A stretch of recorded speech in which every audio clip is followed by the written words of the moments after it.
Olá, sejam bem-vindos a mais um estudo da Palavra de Deus. Estamos aqui hoje para falar sobre o tema pedras.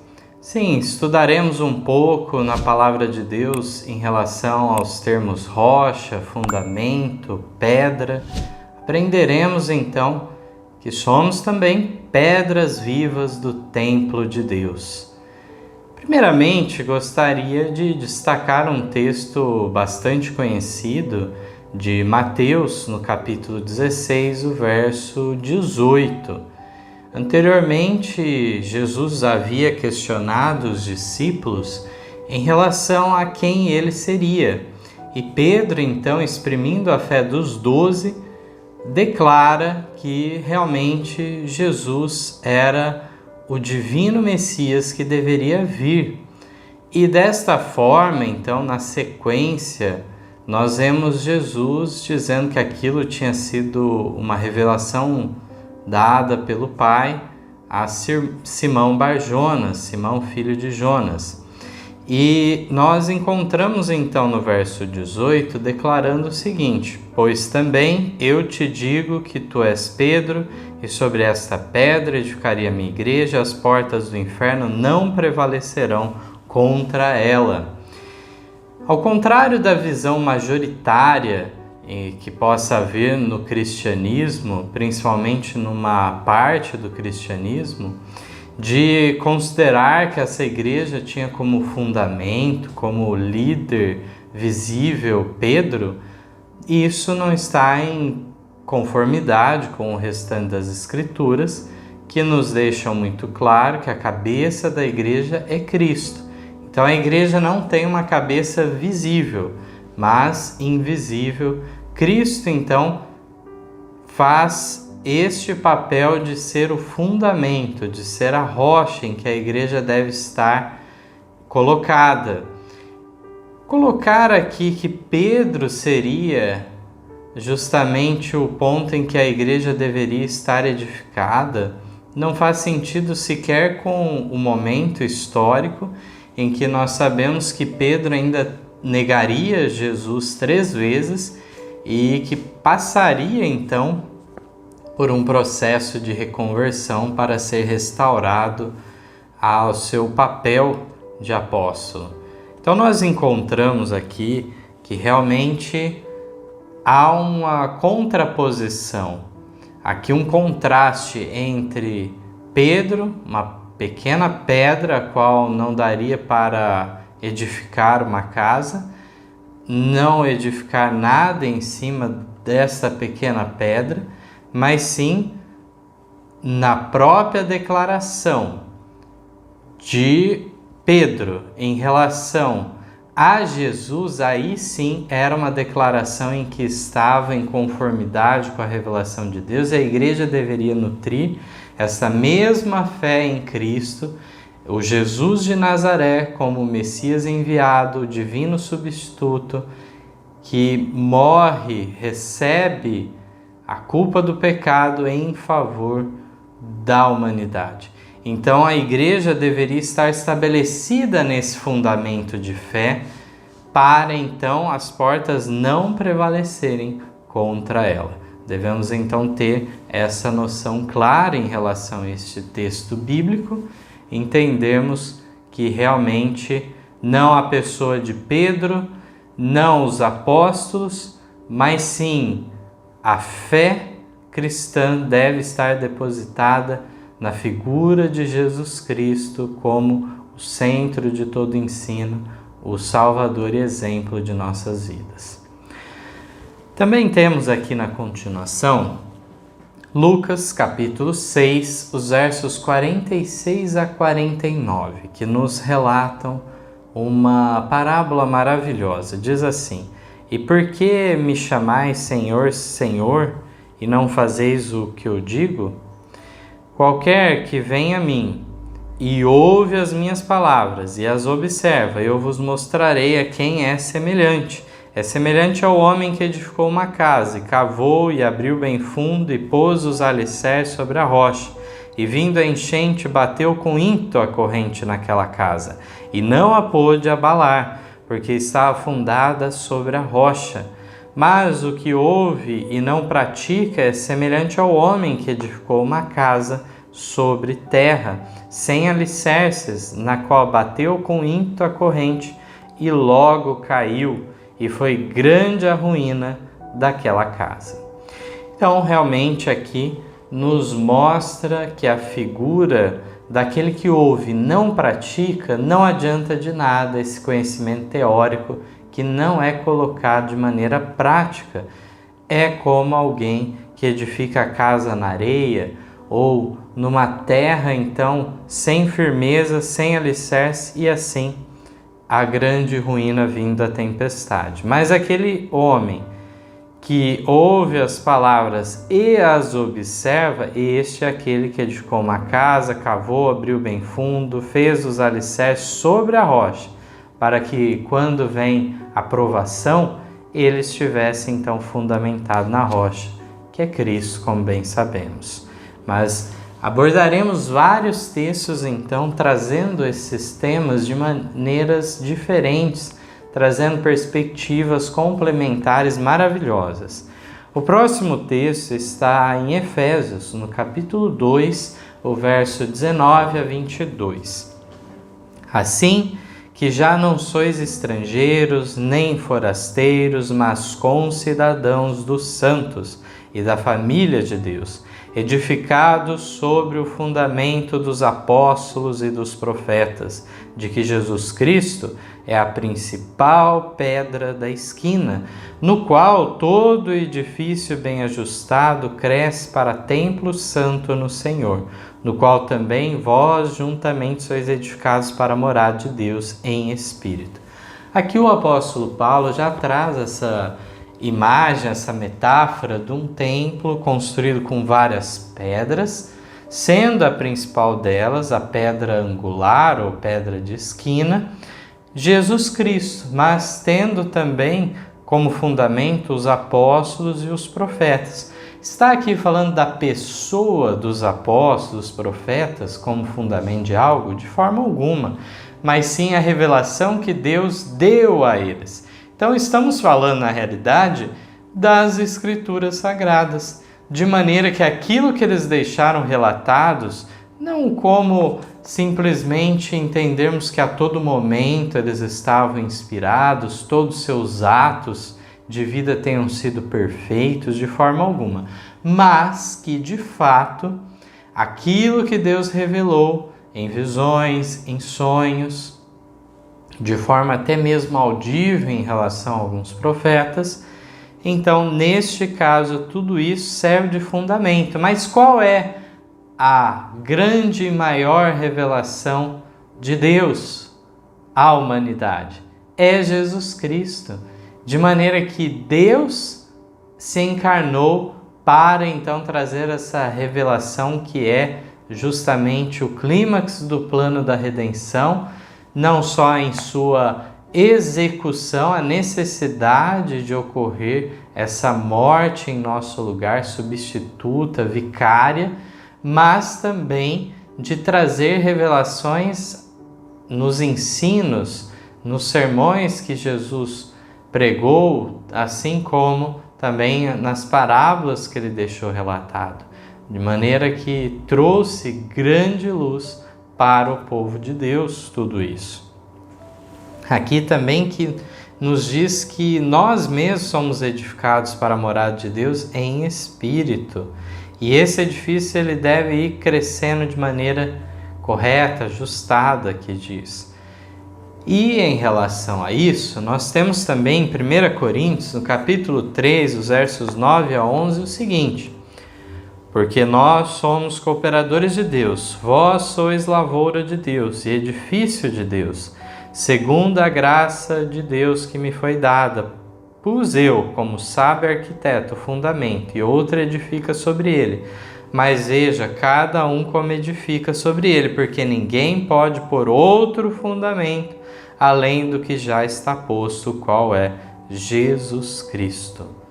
Então, somos colocados como cooperadores, como sendo lavoura de Deus, a vinha do Senhor, mas também como edifício.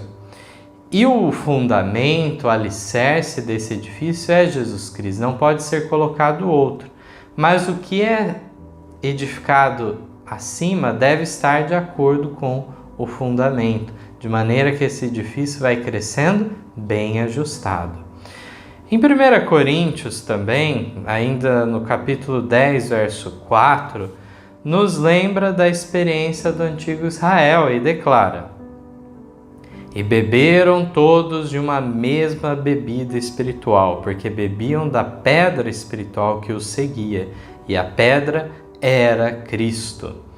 Aqui nós encontramos então a questão da água que brotava da rocha, e aquela rocha, aquela água jorrada, todas essas figuras então são colocadas para falar da atuação das três pessoas da divindade, de maneiras distintas, complementares, funcionais para o plano da redenção.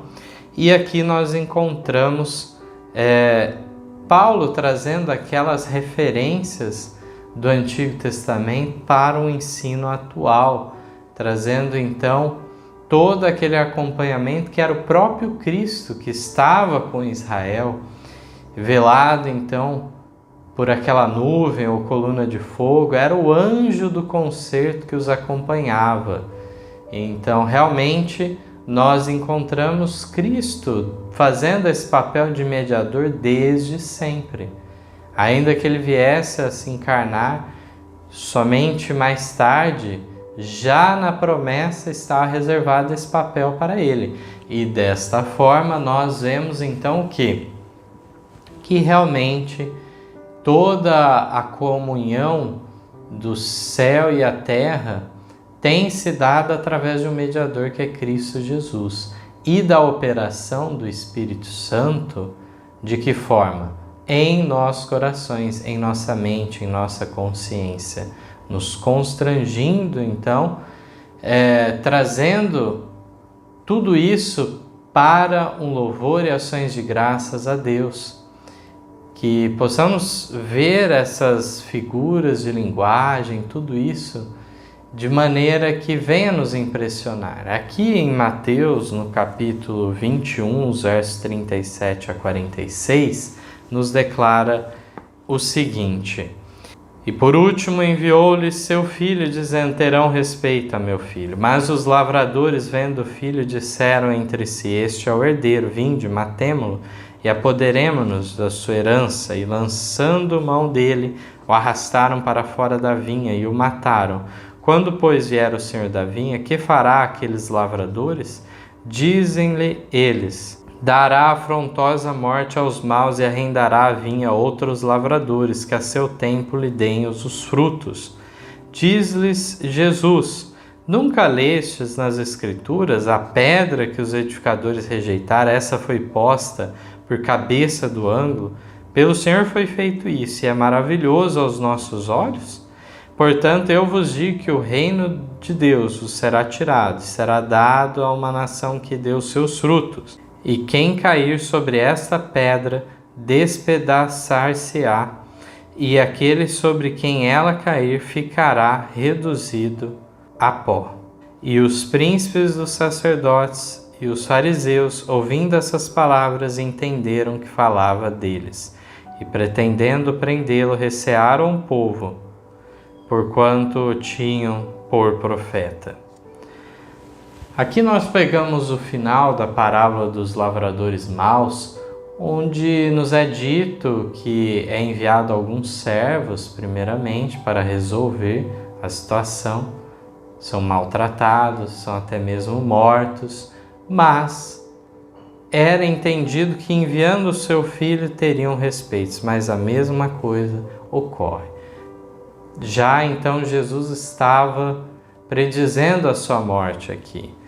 E nós vemos então a necessidade da transferência da administração do reino dos céus, da embaixada de Deus aqui na terra, para outros, de forma que essa nação que deu os seus frutos não está falando de uma etnia específica, como já vemos em Efésios 2, em Gálatas fala muito sobre isso também, já não somos mais estrangeiros, forasteiros, todos são família de Deus. Não importando mais essa origem étnica, não importando então se homem ou mulher, mas todos então reunidos na família de Deus através da figura da igreja, que era algo então ainda difícil deles compreenderem o que significava esse reino da graça que Jesus estava implantando aqui nesta terra, dando os primeiros passos da igreja cristã. Então encontramos nessa figura da pedra aqui em Mateus 21 já uma figura de condenação, de maneira que, por um lado, existe uma imagem de cair na rocha para salvação, se humilhar, e de maneira que ele venha nos moldar novamente como um vaso novo, mas aqui nessa figura nos diz daqueles que caem sobre essa pedra, se despedaçam e são reduzidos ao pó. Uma condenação que esta pedra angular traz àqueles homens que rejeitaram, os edificadores que rejeitaram, aquela pedra que foi escândalo, trazendo então referência às profecias do Antigo Testamento, trazendo agora na figura de Cristo, Ele mesmo colocando dessa forma. E um dos textos mais conhecidos sobre este tema está em 1 Pedro, no capítulo 2, os versos 4 a 10. E chegando-vos para ele, pedra viva, reprovada, na verdade, pelos homens, mas para com Deus eleita e preciosa. Vós também, como pedras vivas, sois edificados casa espiritual e sacerdócio santo para oferecer sacrifícios espirituais agradáveis a Deus por Jesus Cristo. Por isso também, na Escritura se contém: eis que põe em Sião a pedra principal da esquina, eleita e preciosa, e quem nela crer não será confundido. E assim para vós, os que credes, é preciosa, mas para os rebeldes a pedra que os edificadores reprovaram, essa foi a principal da esquina.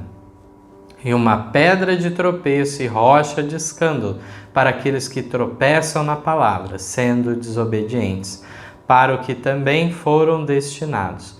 Mas vós sois a geração eleita, o sacerdócio real, a nação santa, o povo adquirido, para que anuncieis as virtudes daquele que vos chamou das trevas para a sua maravilhosa luz. Vós que em outro tempo não erais povo, mas agora sois povo de Deus, que não tinhas alcançado misericórdia, mas agora alcançastes misericórdia. Quantas confirmações proféticas, alusões ao Antigo Testamento e lições atuais para o nosso tempo encontramos aqui em 1 Pedro, no capítulo 2. Encontramos que Jesus é a pedra viva, eleita, preciosa de Deus, mas que também nós somos pedras vivas e somos parte agora do sacerdócio santo, oferecendo então sacrifícios não daqueles animais, os cordeirinhos, mas um sacrifício agradável a Deus, um coração contrito, humilde diante de Deus, não se conformando com esse mundo, estando afastado de suas corrupções, se dedicando inteiramente, de corpo, alma e espírito, para Deus. Dessa forma, nós encontramos aqui também que podemos aceitar essa que foi rocha de escândalo, pedra de tropeço para outros, que não viam seu lugar de encaixe, não viam como ela era fundamental para aquele fundamento. Ignoraram, rejeitaram, desprezaram, mas nós podemos fazer diferentes. Aqui nos fala que somos geração eleita, sacerdócio real, nação santa, povo adquirido, um povo peculiar de Deus, especial, que Deus então quer trabalhar de maneira de tirar das trevas e levar a uma maravilhosa luz, uma luz brilhante, progressiva. Aqui então gostaria de trazer ainda uma figura de pedra na Bíblia que nós encontramos em Daniel, no capítulo 2, nos versos 35 e também vamos ler 44 e 45. Nós vemos que após apresentar todos aqueles reinos que cabiam então numa sucessão de eventos históricos, nós vemos que aquela estátua a qual Nabucodonosor sonhou, acontece por fim a intervenção divina. Diz aqui: então foi juntamente esmiuçado o ferro, o barro, o bronze, a prata e o ouro, os quais se fizeram como pragana das eiras do estio. E o vento os levou, e não se achou lugar algum para eles, mas a pedra que feriu a estátua se tornou grande monte, e encheu toda a terra. Mas nos dias desses reis, o Deus do céu levantará um reino que não será jamais destruído. Este reino não passará a outro povo, esmiuçará e consumirá todos esses reinos, mas ele mesmo subsistirá para sempre. Da maneira que viste que do monte foi cortada uma pedra sem auxílio de mãos, e ela esmiuçou o ferro, o bronze, o barro, a prata e o ouro, o grande Deus fez saber ao rei o que há de ser depois disso. Certo é o sonho e fiel a sua interpretação. Nós encontramos essa pedra que fere a estátua, fere todos os reinos deste mundo, de maneira que não ficará nenhum mais, apenas o reino dessa pedra, e depois se torna um grande monte que enche toda a terra. A figura do monte também, nas profecias da Bíblia, tem a referência a um reino. Então ela se torna um grande reino. De forma que aqui está falando de um papel de Cristo agora não no reino da graça, como aquela pedra rejeitada pelos construtores, mas a pedra então que vem com glória e majestade, de maneira que vem para a destruição dos ímpios e salvação dos justos. Nós vemos aqui uma referência à segunda vinda de Cristo, a vinda em glória e majestade. Então esses textos são maravilhosos para vermos como que a Bíblia ela conversa com ela mesma em diversos textos, em diversos autores, tanto no Antigo como no Novo Testamento. Continuamente a Bíblia se torna mais clara, mais aprofundada, se estivermos dispostos realmente a aprendermos do Espírito Santo, estivermos com ponderação, lermos com tranquilidade e aprendermos cada dia mais o significado então de cada coisa. Gostaria de trazer alguns textos de Ellen White, de diversos livros, e o primeiro então é do Patriarcas e Profetas.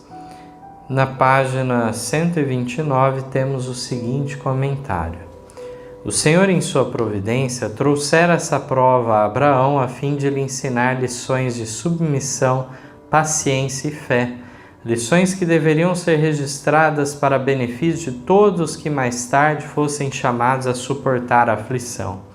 Deus dirige seus filhos por um caminho que eles não conhecem, mas não se esquece dos que nele põem a confiança, nem os rejeita. Permitiu que a aflição sobreviesse a Jó, mas não o abandonou. Consentiu que o amado João fosse exilado para a solitária ilha de Patmos, mas o Filho de Deus o encontrou ali e sua visão esteve repleta de cenas de glória imortal. Deus permite que as provações assaltem seu povo, a fim de que, pela sua constância e obediência, possam eles mesmos enriquecer espiritualmente, e possa o seu exemplo ser uma fonte de força aos outros. Eu bem sei os pensamentos que penso de vós, diz o Senhor, pensamentos de paz e não de mal. Jeremias 29:11. As mesmas provações que da maneira mais severa provam a nossa fé e fazem parecer que Deus nos abandonou, devem levar-nos para mais perto de Cristo, para que possamos depor todos nós fardos a seus pés e experimentar a paz que Ele em troca nos dará. Então, nós vamos meditar nessa segunda parte sobre vários textos que nos falam do propósito de Deus, ainda que misterioso, de nos levar a provas, mas que certamente, tal como a promessa em Jeremias 29:11, são pensamentos de paz, não de mal em relação a nós. De fato, Deus permite grandes provações que nos afligem e nos consternam e muitas vezes querem roubar a nossa paz, mas devemos então nutrir uma calma confiança a despeito das dificuldades e entender que há um propósito mais profundo em Deus permitir certas coisas. É claro que isso não faz referência àqueles que voluntariamente se colocam no terreno encantado de Satanás, se colocam no ambiente que não é propício para o cristão e eles então caem em tentação, caem em pecado. Dessa forma, nós estamos falando de uma pessoa que conscientemente se afastou de Deus. Isso já é um outro caso, não é que Deus quisesse que ocorresse aquela queda, mas então a falta de vigilância, a falta de seriedade na vida espiritual levou a essa condição. Mas continuando aqui, nós temos um texto da meditação O Cuidado de Deus na página 70. A fonte original é a revista Youth Structure, 15 de dezembro de 1898, que nos fala então da experiência de Pedro. Olha que preciosa lição que nós temos aqui. O inimigo não pode vencer o humilde que aprende Cristo, aquele que anda orando perante o Senhor. Cristo se interpõe como uma proteção, um refúgio contra os assaltos do maligno. É-nos feita a promessa, vindo o inimigo como uma corrente de águas, o Espírito do Senhor arvorará contra ele a sua bandeira. Isaías 59:19. Foi permitido a Satanás tentar o muito confiante Pedro, como lhe fora permitido tentar a Jó, mas uma vez feito isso, teve que retirar-se. Se houvesse sido permitido a Satanás prosseguir em sua tentativa, não teria havido esperança para Pedro, ele teria fracassado na fé. Mas o inimigo não ousa avançar 1 milímetro além dos limites que lhe são permitidos. Não existe em toda a capacidade satânica poder algum que incapacite a pessoa que confia com fé simples na sabedoria que de Deus vem. Então aqui realmente nós vemos na prática aquele texto de Coríntios em que Paulo afirma que não vem tentação sobre-humana, que não possamos suportar e que juntamente com a tentação Deus envia um meio de escape também. Mas aqui está nos falando, na prática, na experiência de Pedro, que havia lições a Pedro aprender para não continuar em sua autossuficiência, na sua confiança, na sua justiça própria, mas aqui nós vemos que ao permitir que Satanás fizesse isso, se Satanás continuasse tentando sem Deus intervir, ele teria fracassado na fé, não haveria esperança para ele.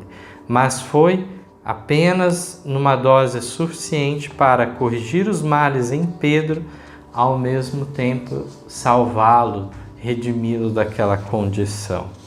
Então tenhamos certeza disso, assim como foi na experiência de Jó, por mais dura que tenha sido, Deus sabia então que aquilo traria um refinamento de caráter e não a destruição da pessoa.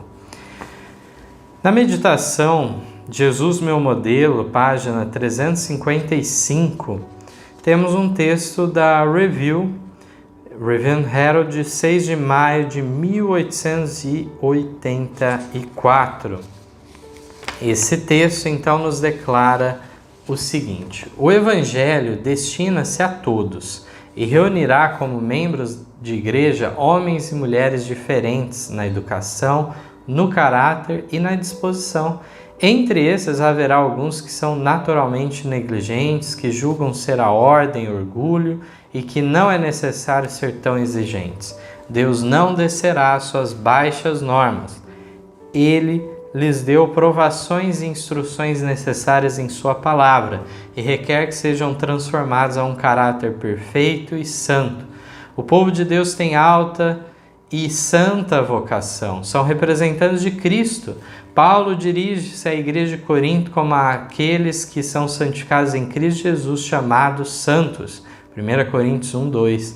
Diz Pedro: vós, porém, sois raça eleita, sacerdócio real, nação santa, povo de propriedade exclusiva de Deus, a fim de proclamar as virtudes daquele que vos chamou das trevas para a sua maravilhosa luz. 1 Pedro 2:9. Essas passagens foram planejadas para impressionar a mente com o sagrado e exaltado caráter da obra de Deus e com a elevada e santa posição que seu povo deve ocupar. Poderiam essas coisas ser ditas dos que não procuram ser refinados pela verdade? Então, realmente, há um processo de refinamento, de santificação que o cristão deve estar disposto.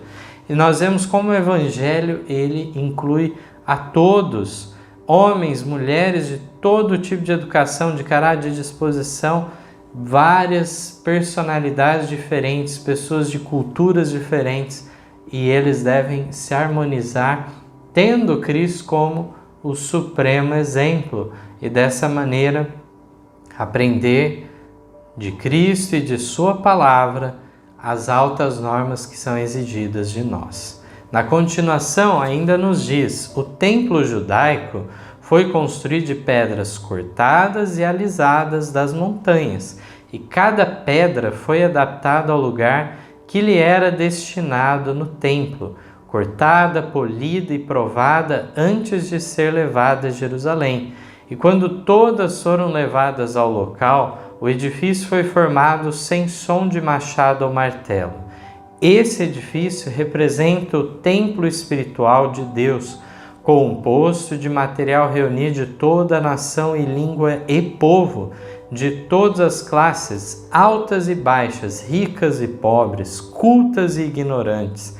Essas não são substâncias mortas a serem adaptadas com martelo e cinzel. São pedras vivas, tiradas da pedreira do mundo pela verdade. E o grande construtor mestre, o Senhor do templo, está agora cortando-as e polindo-as e ajustando-as a seus respectivos lugares no templo espiritual. Quando completos, esse templo será perfeito em todas as partes, a admiração dos anjos e dos homens, pois seu artífice e construtor é Deus. Verdadeiramente, os que devem formar esse glorioso edifício são chamados santos. Que declaração profunda, maravilhosa, quanta coisa aprendemos aqui.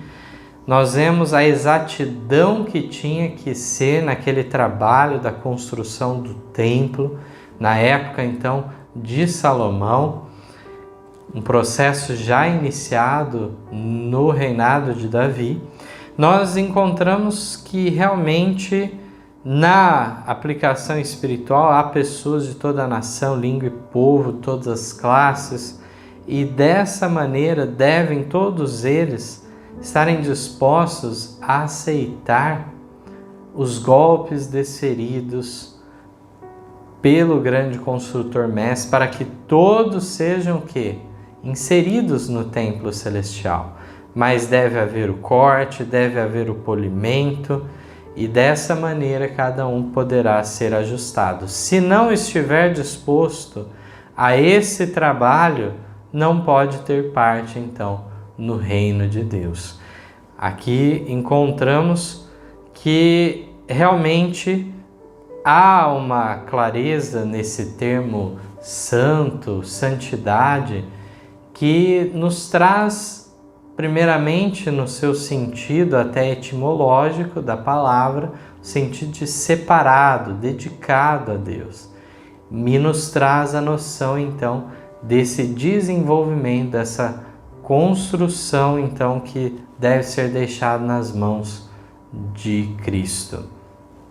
No maior discurso de Cristo, na página 10, nos diz assim: as provações da vida são obreiras de Deus, para remover de nosso caráter impurezas e arestas.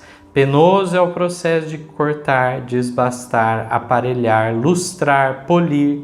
É molesto estar por força sobre a ação da pedra de polimento. Na página 11 nos diz: o Senhor trabalhará por todos os que nele puseram sua confiança. Preciosas vitórias serão alcançadas pelos fiéis, inestimáveis lições aprendidas e realizadas valiosas experiências.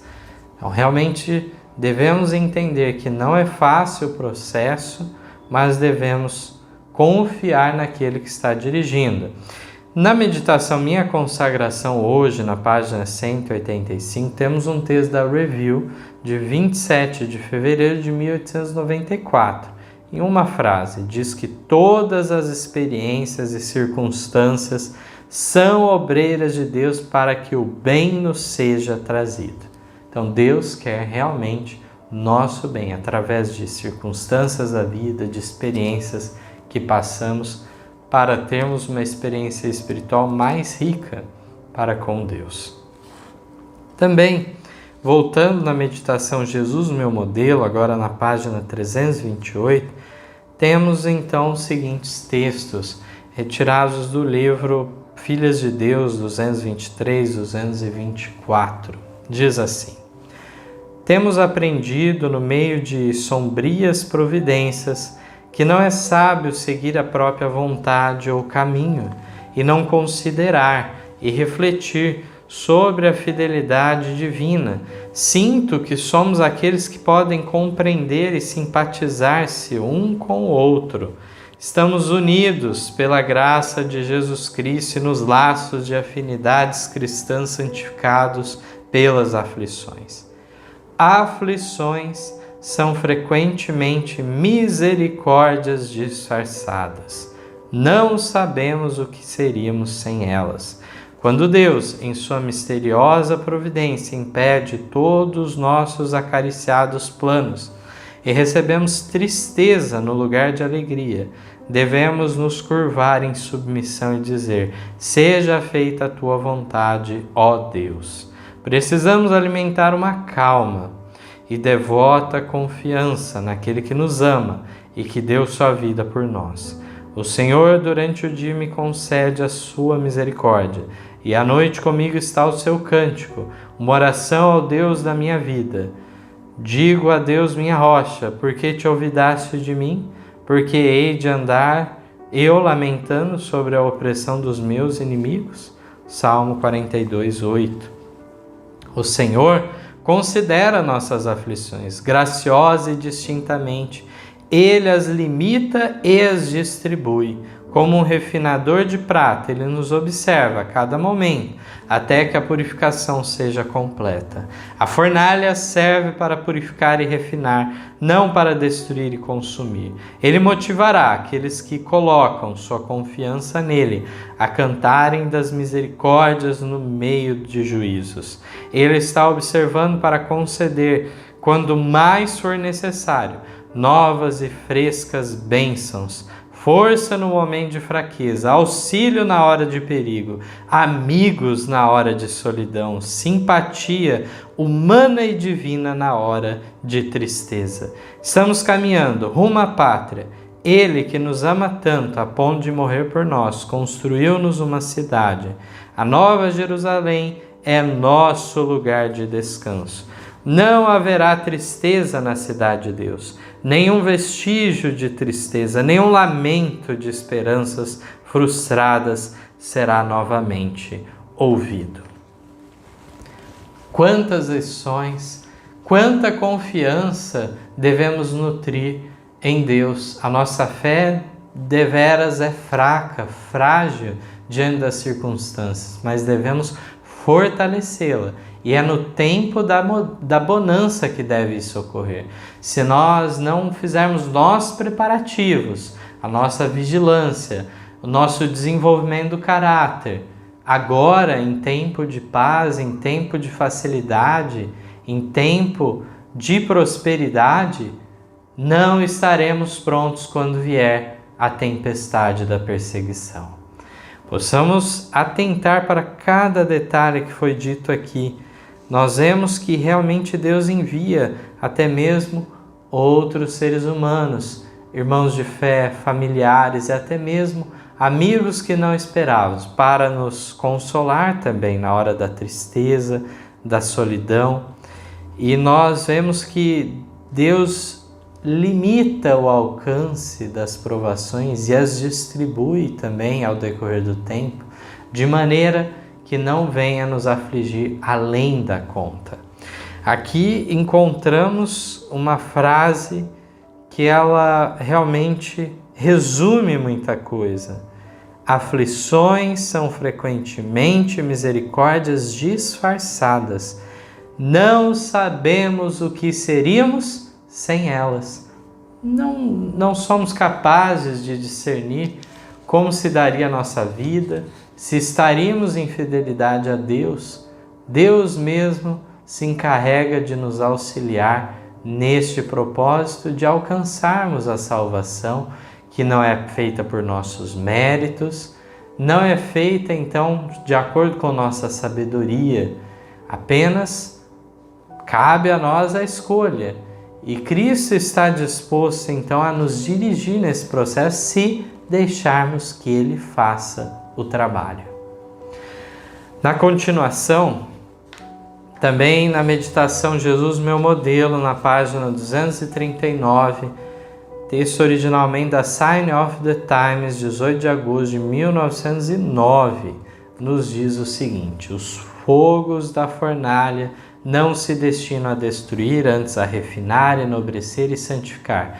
Sem as provações não sentiríamos tanto nossa necessidade, consequentemente, nos tornaríamos orgulhosos e autossuficientes.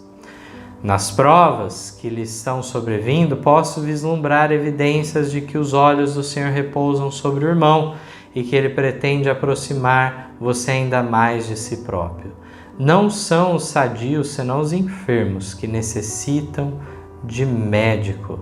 São aqueles que procuram avançar para pontos quase insuportáveis, os que necessitam de um ajudador.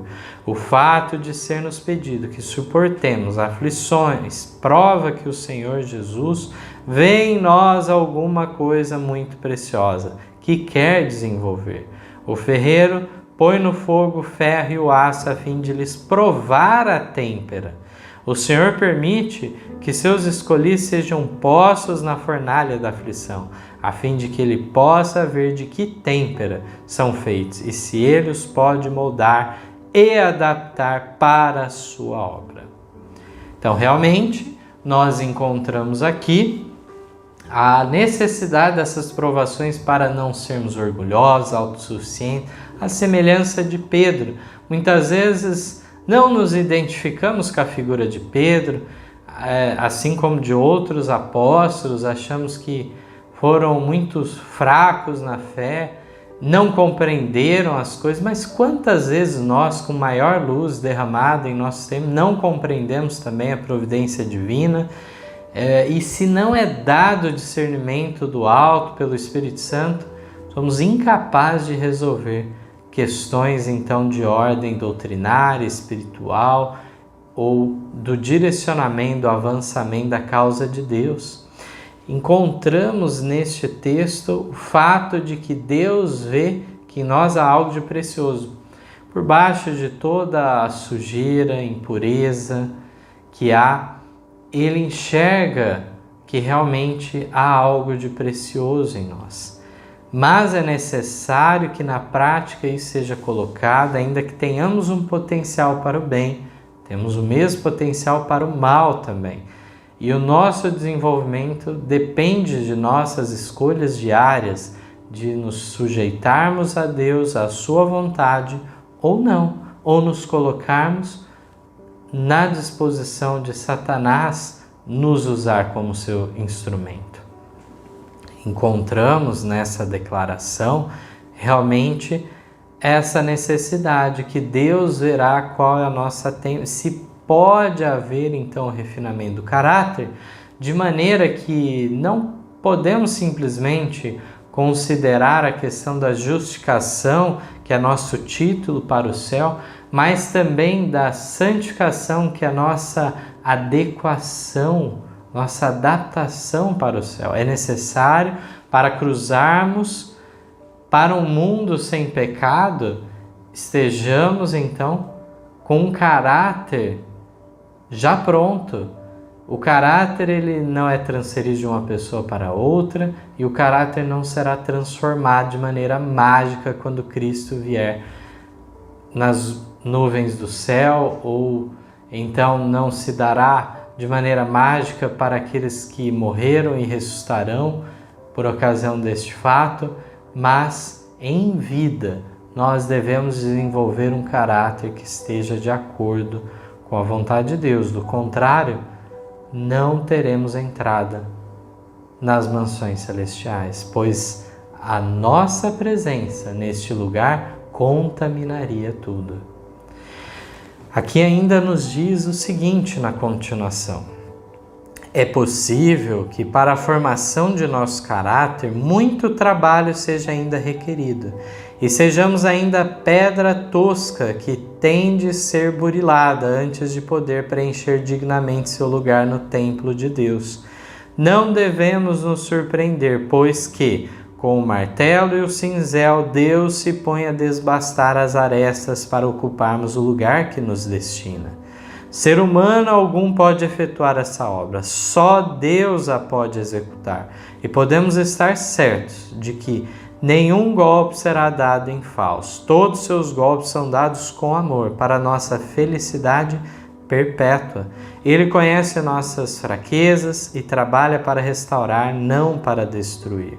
Se surgem provações que parecem inexplicáveis, não devemos permitir que nossa paz nos seja roubada. Conquanto sejamos tratados injustamente, não demonstremos raiva, alimentando o espírito de represália, prejudicamos-nos a nós mesmos. Destruímos nossa confiança em Deus e entristecemos o Espírito Santo. Ao nosso lado está uma testemunha, um mensageiro celestial que levantará o estandarte contra o inimigo. Ele nos envolverá com os brilhantes raios do sol da justiça. Além disso, Satanás não pode penetrar, não pode atravessar esse escudo de luz sagrada.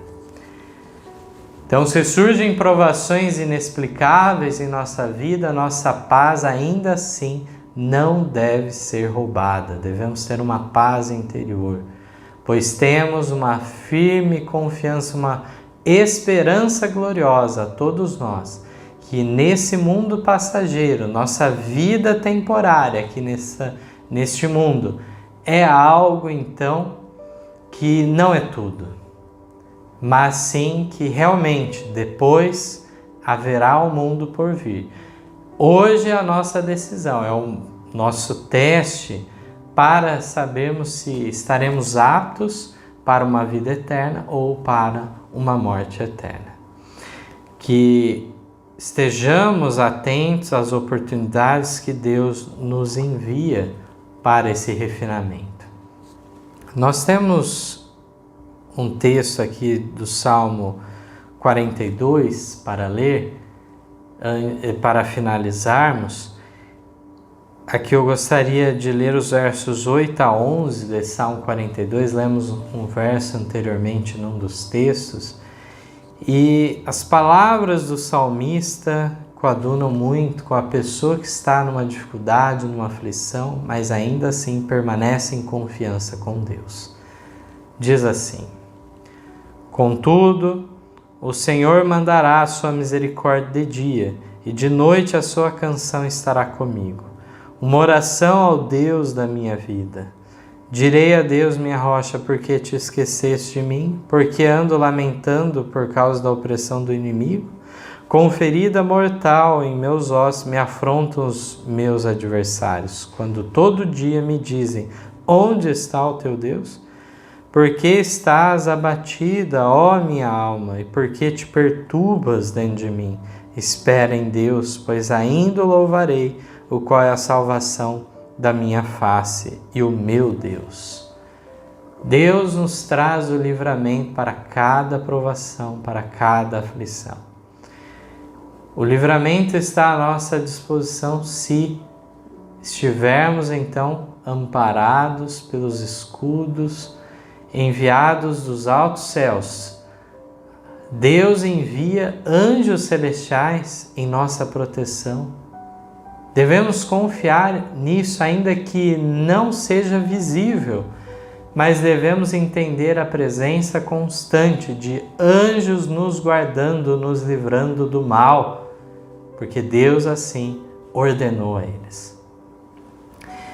Queria fazer referência também a um outro vídeo em nosso canal que trata de assunto semelhante, que aborda de maneira bem ampla a experiência de Jó, reflexões sobre o sofrimento e o pecado.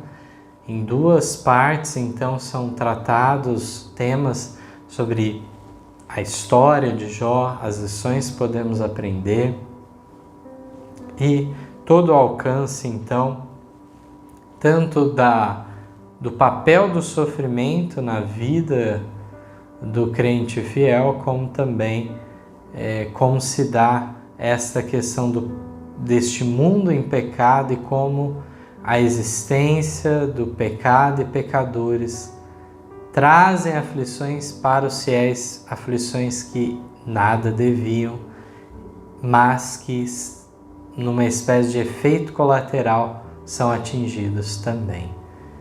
A entrada do pecado trouxe a entrada da doença e da morte. Mas gostaria de fazer menção ao que foi dito anteriormente aqui neste último texto. E essa figura, então, de Deus como um artífice moldando, então, essas pedras para que elas sejam inseridas no templo celestial. Quando nós entendemos tudo isso, nos diz que essa obra que Deus faz, ela não cabe a nenhum ser humano. Um ser humano não deve controlar a vida de outro de maneira a decidir pelo que essa pessoa deve passar ou não. Mas que essa é uma obra que só Deus pode executar, porque Ele não cometerá nenhum erro. Aqui nos diz que realmente nenhum golpe será dado em falso. Não será algo para nossa destruição, mas para sermos moldados. Mais do que isso, aqui nos diz ainda que nesse processo da formação de nosso caráter, além de nenhum golpe em falso ser dado, todos os seus golpes são dados de que maneira? Com amor. E com que finalidade esses golpes de amor são dados? Aqui nos diz: para a nossa felicidade. Uma felicidade passageira? Não. Aqui diz para a nossa felicidade perpétua. Compreendemos isso, o alcance de tudo isso? Possamos hoje fazer firme a nossa decisão ao lado de Deus, que através do ministério dos anjos em nossa proteção, da nossa comunhão contínua com a divindade triuna, Pai, Filho e Espírito Santo, estejamos desenvolvendo nosso caráter e possamos nos encontrar nas mansões celestiais, naquele grande encontro dos remidos, onde então, finalmente, poderemos ver Deus face a face. Amém.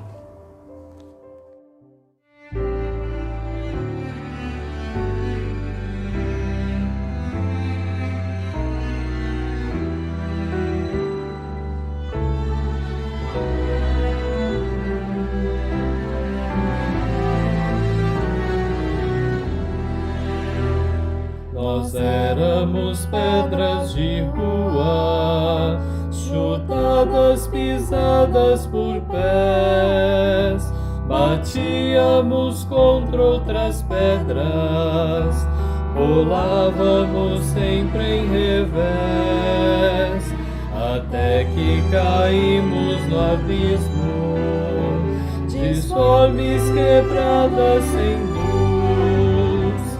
Nas trevas da noite ficamos, perdidas à sombra da cruz.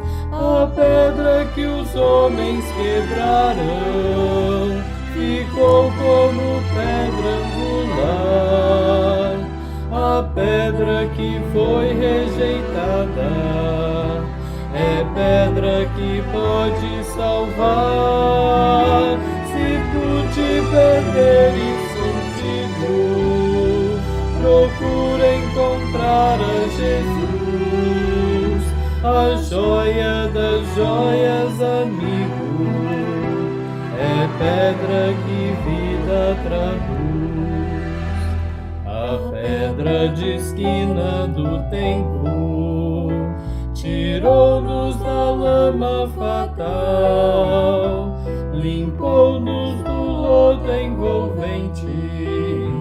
É grande esse amor divinal, nos fez pedras vivas e úteis no templo, na causa de Deus, e ainda lapida as arestas que encontra nos filhos seus.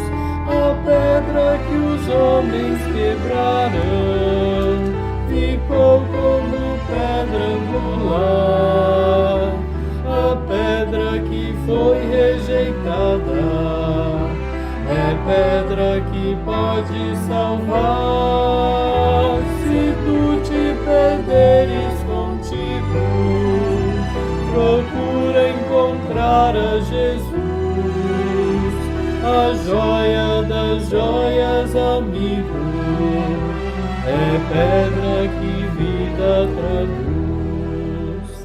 Na guerra do bem contra o mal, sejamos um muro de fé, lutemos em prol dos princípios que sempre nos firmam de pé. Em breve estaremos com Cristo, andando em caminhos de luz, e pedras outrora pisadas teremos vitória da cruz. A pedra que os homens quebraram ficou como pedra angular. A pedra que foi rejeitada é pedra que pode salvar.